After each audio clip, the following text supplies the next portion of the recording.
The top 10 best Animanga ever. Well, not really. It's just my top 10 personal favorite anime and manga of all time. But obviously, my opinion is better than yours, and my opinion is also fact. But that aside, we hit 10,000 subscribers, so I thought I would make a video revolving around me for a change, because why not? Number 10, Good Night Pun Pun. This manga is brutal. I read this story about 3 years ago, and to this day, I don't think I have ever read or watched a anime that is as shocking and emotionally draining as Good Night Pun Pun is. Seeing Pun Pun's life from when he was a young child to a adult has to be one of the saddest, but also one of the best written character journeys that I have ever read. Like, there's so many times in this story where it seems like things are finally getting better, but then it all just goes to absolute shit. And that's why I ultimately loved Pun Pun as a story, because it made me feel so many strong, horrible, just brutal emotions when I was reading this. And you're probably thinking, that doesn't make sense at all, because when you read something or watch something, you obviously want to feel good. Yes, I agree with that, but at the same time, even though I felt so sad and horrible reading through this story, I could appreciate just how good the writing really is. Like, if a story is just beyond sad and messed up, but has amazing writing, you can still very much appreciate and enjoy that story. And of course, that's exactly the case with Goodnight Pun Pun for me.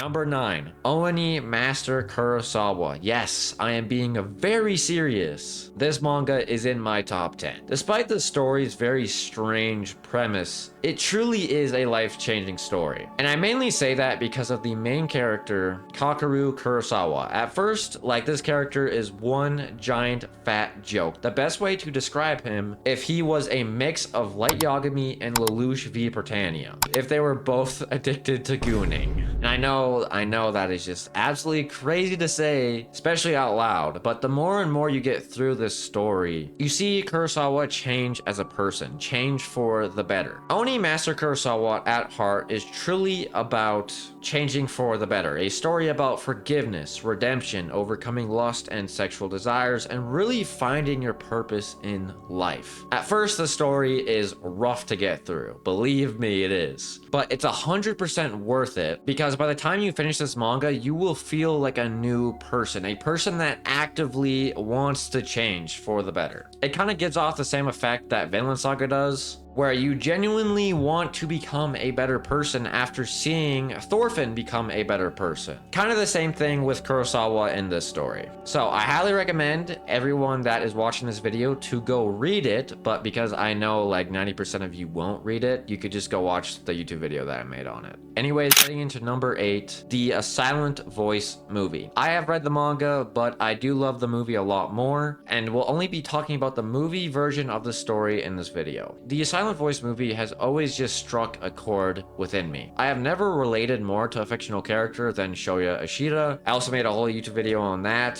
so yeah, just go check that out after you're done this video, of course. But A Silent Voice is my comfort anime. I have seen this movie a total of 7 damn times. 7 times now. By far the most I have ever watched a anime or read a manga for that matter. This heartwarming, inspiring story about redemption and overcoming mental health has legit changed my life for the better in so many ways. Number 7, the Naruto franchise. Now, when it comes to Naruto being one of my favorites, it is mainly due to nostalgia. I can't lie about that. Naruto was my childhood. And basically my first anime. Well, technically not my first anime, but it was my first big, long anime and my personal introduction to the big 3. Naruto has its problems, like a lot of problems, but the positives easily outweigh the negatives. The fights, the villains, generational peak moments, some of the best story arcs that I have read in all of Shonen, and even though Naruto's ending is kind of ruined with all of the Kaguya stuff, it still didn't ruin the show for me. Like, this isn't a Game of Thrones situation, but I guess I also gotta get into Boruto, because I did say the Naruto franchise, and of course Boruto is included in that. I gotta be honest, the Boruto manga is low-key fire. I really enjoyed it. I have not read any of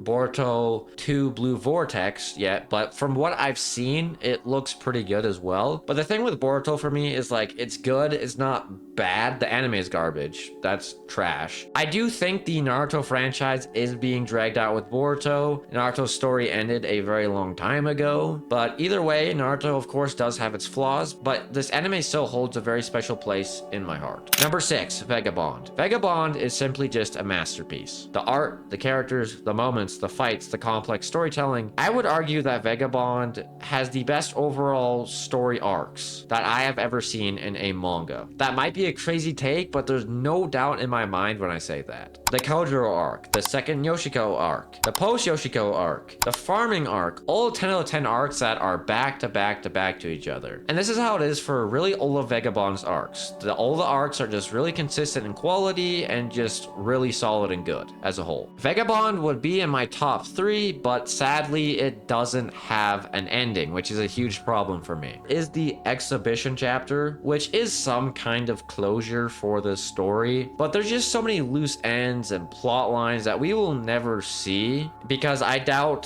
Takuhiko Inoue will ever pick up Vagabond again. Which really is a shame, because Vagabond is such a masterpiece of a story, but is missing probably the most important thing when it comes to a story, which is a proper conclusion. Number 5, Bleach. Bleach is honestly just amazing. Like, it's just that simple. It's very consistent, has some of the best villains in all of anime. The power system is pretty good. Some of the best fights in anime, of course. There's just so much drip. Like, Bleach is by far the most drip I've ever seen an anime have, aside from probably JoJo's, of course, but like still, it's just drip. Bleach does have its problems, just like Naruto, but I just love Bleach so much. I read all of Bleach in about 2.5 weeks. I was still in high school, I was on summer break at the time, and legit my life was just seeing Ichigo's pretty face every single day. Number 4, the most impactful anime that I have ever seen, Vinland Saga. This story changed my life, and I feel like I'm a broken record at this point because I've said that about like 4 different animes, but this story, like Vinland Saga, is the most impactful anime slash manga that I have ever seen by a mile. Thorfinn has the most impactful character journey in Animanga, and I think majority of people would agree with me when I say that. Askeladd is my second favorite villain in all of anime, and there's just so many goated characters in Vinland Saga. The story, just the overall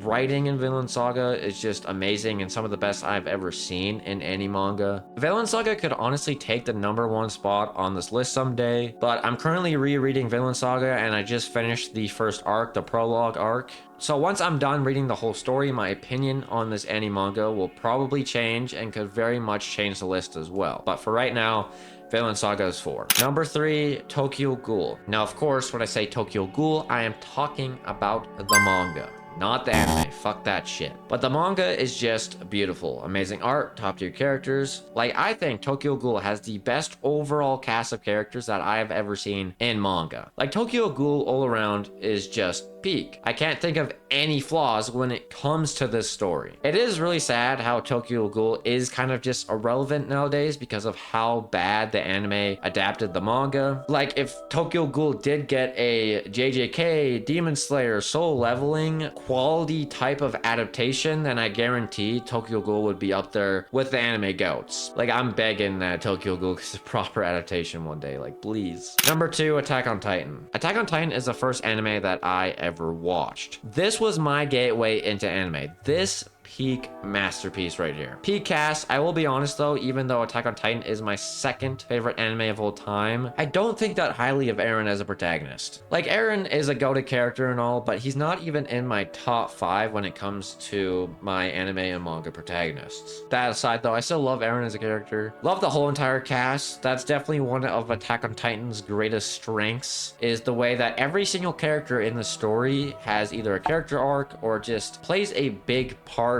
or a significant role in the story in some way. And speaking of the story, Attack on Titan has the greatest story that I have ever seen in fiction. Not just anime and manga, I'm talking all of fiction, my guy. The best plot twists, like, the story's just so damn diverse. It's just crazy how Attack on Titan, a story with such a simple premise and beginning, became what it ultimately is and what we know it as now. Hajime Ishiyama really is a genius. The only flaw that I can personally think of that Attack on Titan has is the art style. At the very beginning of the manga, the art is not the greatest in the world. But of course, that only applies to the manga. The anime is just all around peak, and I can't think of any flaws for it. And Attack on Titan would easily be in my #1 spot if it wasn't for the actual #1, Berserk. There's something about Berserk that has always just been so appealing to me. Like, the minute I started reading the story, I just got so immersed in this beautiful, horrifying world, especially the Golden Age arc, my favorite arc in all of